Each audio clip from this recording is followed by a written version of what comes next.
My name's Bronwen Evans. I'm a senior lecturer in the Department of Speech, Hearing and Phonetic Sciences. I'm a phonetician and I'm interested in variability in the speech signal.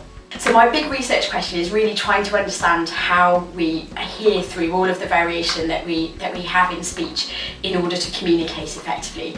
So if you think about the speech signal that we hear all of the time, there's an awful lot of variation in it. So people come from different regional accent backgrounds. They might have a different first language to the one that you have as a listener. Even the same talker never produces the same, or hardly ever produces the same word in the same way.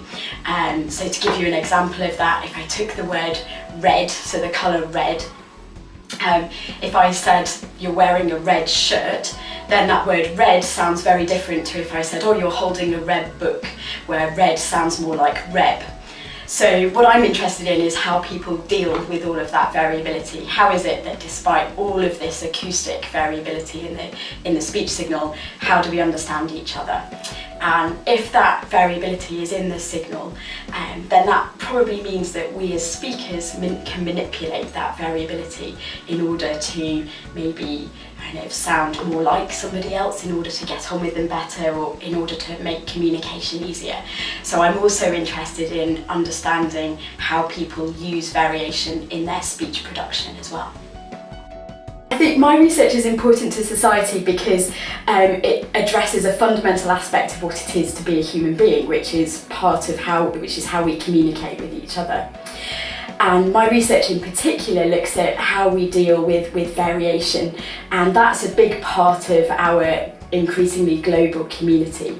So if you go back in history, sort of 100 years or so ago, my grandpa's generation rarely moved out of a particular area. So they worked, they lived in the same area, they came into contact with people who were from a very similar language background to them. So probably the variation that they heard was much more limited. There would have been variation, of course, but it was probably much more limited than what we hear now. So if you think of London in the 21st century, it's a very vibrant, multicultural city. There are lots of different languages spoken. People come from all over the world and from all different parts of the UK, and somehow we all have to communicate with each other.